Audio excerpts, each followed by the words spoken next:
Welcome to the Empowered Slacker Society, where we believe in working smarter, not harder, so you have more time and energy for the things that truly matter. Each week, we share a powerful strategy with a new guest expert to help you achieve more with less effort. If you want to get these weekly tips, subscribe to the channel, follow the podcast, and be sure to sign up for our weekly email newsletter. Everything is linked below. Let's get into this week's tip. Slacker Society, super excited to be here with you today. Let's just dive right in. So the hack of the week is the permission slip. It's how letting yourself off the hook gets you moving. And my background, I'm an engineer turned certified hypnotist, holistic coach, and project manager.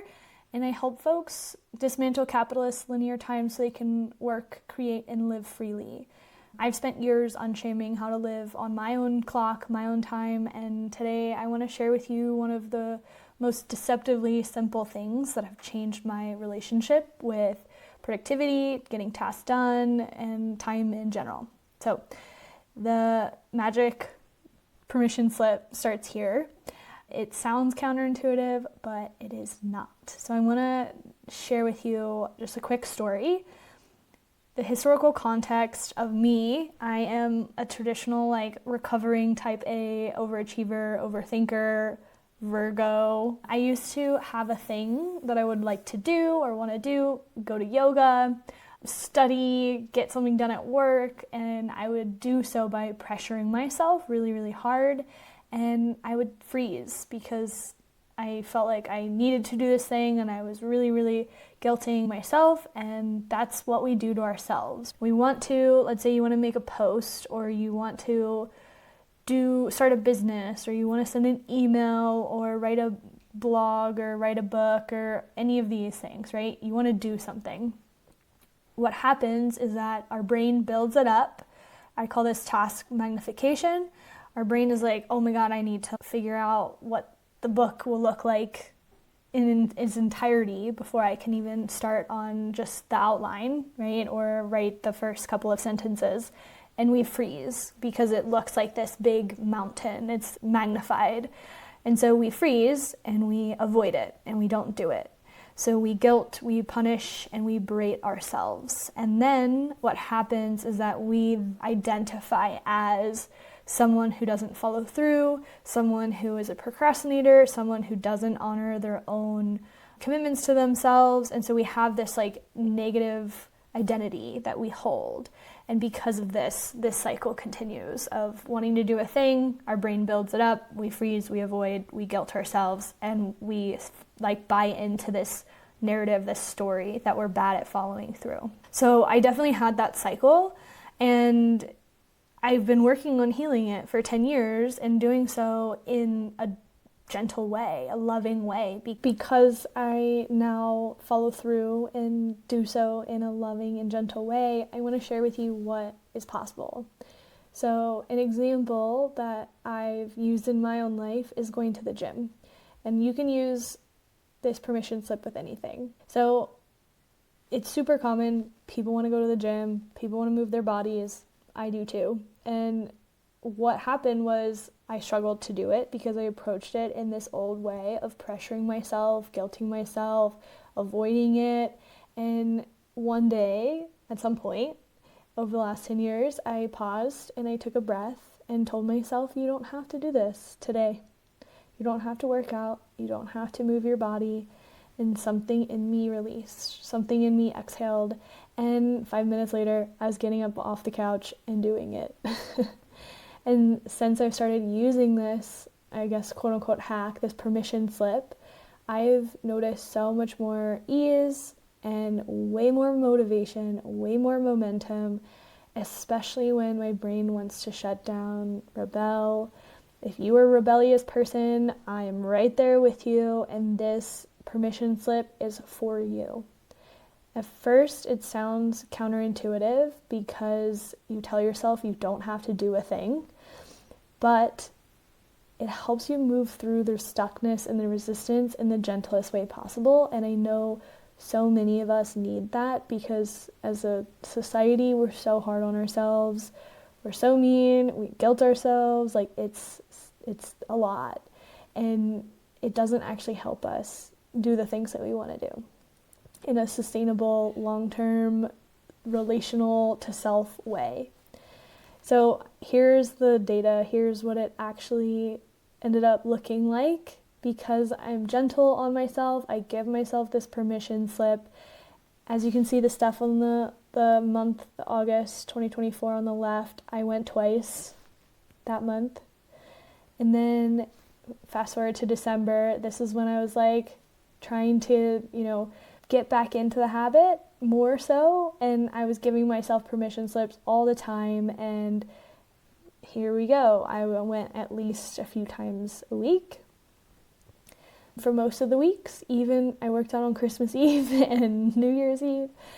And then fast forward to March of 2025, you can see that I'm going to the gym 4 or 5 times a week or working out, whether it's at home or actually at the gym. And I this is like proof to you that what I'm teaching really works, because I identify as not a gym person, but I was able to defy my own identity, how I identify, and break through that limitation that I set on myself because of this. So here are the steps. You want to do a thing, or you should do a thing. Should suck. But let's say you have to do taxes. You should do taxes, and you need to do them. So it doesn't matter. This works for if you want to do a thing, or you should do a thing, you need to do a thing. It all works. Then you want to be able to catch the pressure. So noticing when you're saying, I should do this, I have to do this, you feel it in your body when you are pressuring yourself to do something.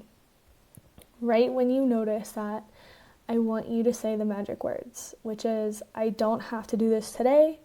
I can skip this if I want to. Say it out loud, say it to a friend, write it in a journal or piece of paper, whatever. Just tell yourself, you don't have to do this right now. And notice what happens. Pause and check in with yourself and notice if there's a surge of energy, momentum, motivation. This often happens, not always, because we're all human, but it's very common that right when you give yourself permission to not do it, that rebellious part in your brain will be like, wait, I actually want to do it, and then you do it.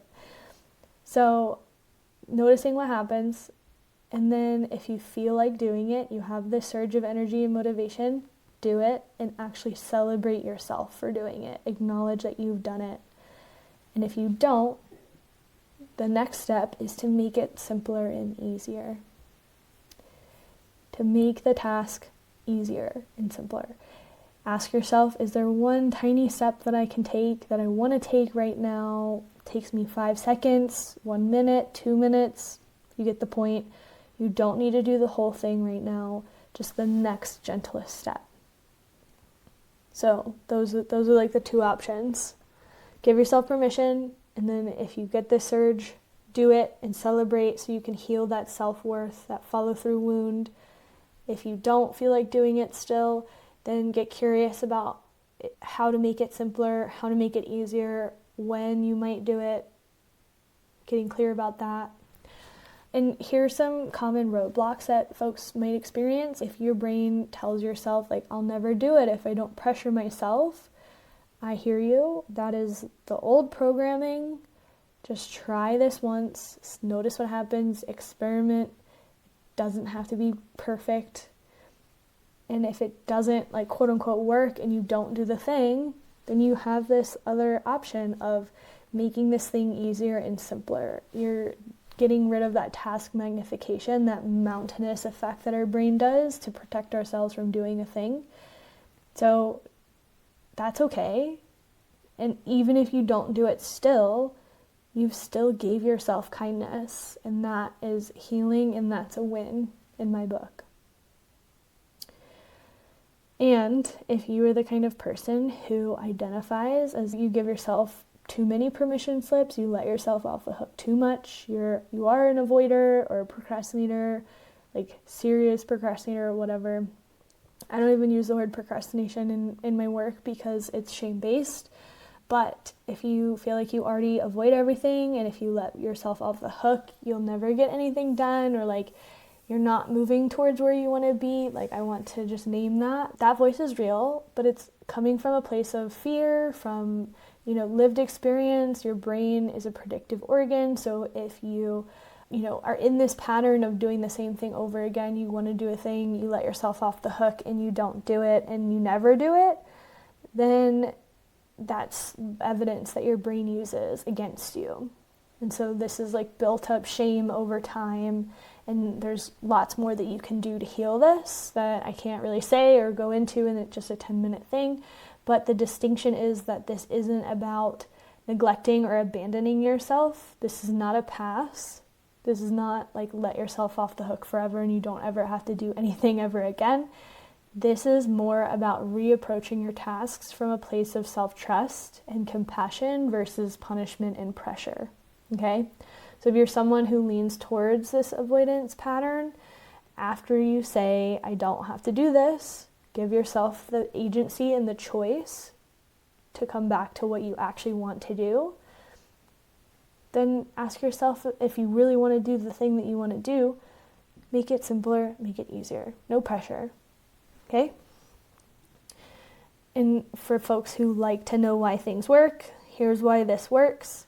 When you tell yourself, I don't have to do this, you're interrupting the pattern of internalized pressure. Whether it's from capitalism, perfectionism, people-pleasing, fear of failure, whatever is causing you to create this internalized pressure of like guilt and I have to's, you're reacting from a place of obligation and should. It's sort of like a rebellion, right? Like a parent telling a kid to go to bed or eat broccoli, and you create a pattern of rebellion within yourself. And so this works because it interrupts that, and you create a moment of spaciousness, a moment of coming back to yourself, which is the second thing, agency. So in that moment, something powerful really happens, and that is that you return to choice. You return to agency. The shift from I have to moves to I get to, and that's what reorients you back to your own desire. Like, oh, I actually want to move my body because I care about moving my body and I value my body. You're no longer forcing yourself. You're listening to yourself, what you actually want to do. And that self-listening, that agency, the choice builds trust. Build trust within yourself. And trust is what unlocks motivation and momentum and energy. Because when we feel free to choose what we want to do, we're more likely to do it. Not out of fear, but out of true alignment with the things that you want, the things that you care about. So that's why this is so important, is it looks on the surface, it feels counterintuitive, right? It feels like, oh, you're letting yourself off the hook, you're giving yourself a pass, but that's not what we're doing. We're actually giving ourselves back the energy to act from a place of wholeness versus forcing ourselves to do something. And our relationship with ourselves and our thoughts and our emotions are what really causes us to do or not to do something. Not a time block on your calendar or telling yourself that you want to do a daily ab challenge or anything. It's all internal. True motivation can be created internally through agency and trust. I want you to just remember that you are not lazy. You are learning how to live from a place of choice instead of pressure, and building trust with yourself, with anyone, builds over time. And every single time that you give yourself permission to not do a thing, you're building trust. Every single time I'm like, you don't have to work today, my brain's like, wait, but like I actually wanted to do that thing, and then I do that thing, and then I'm like in it, and it's like flowing. That's how this works. There's nothing wrong with you for wanting to rebel. You're learning how to work with your brain. You're not failing, you're not behind, there's nothing wrong with you. You deserve to feel good as you move through life and as you get things done that are important to you. So I want you to just try this. hack this week. I want you to be wildly proud of yourself, whether you do the thing or not. If you just practice extending yourself permission to not do something, notice what happens. That's all I want you to do. Just experiment. And remember that you are not lazy. There's nothing wrong with you. Okay? So I have a freebie. It's called the Weekly Intention Ritual. And this Google Doc will walk you through how I plan my week in a really loving, gentle, realistic way. And 500 people have downloaded this thing. It's amazing. It's wildly successful in an emotional, mental way. Like, I'm hearing from so many people how impactful it is. So I really recommend downloading it. And I also have a podcast called Not Too Productive. So if you want to hear more from me about these ideas and how to live life freely and not be so focused on, productivity all the time, and how to dismantle this internalized pressured clock that we feel like we have to live towards or around, then check out the podcast. And if you want to find me or go deeper into living freely, you can connect with me. My website is theholistictimecoach.com. And yeah, thanks for being here, and I can't wait to hear what the permission slip does for you. We hope you enjoyed this Slacker hack of the week. Remember, smart work beats busy work. Until next time, stay empowered, stay slacking. If you want to do a good deed of the day and help us grow the channel and bring you even more amazing content, leave us a comment, subscribe, leave us a review, do all the things. We'll see you guys next time.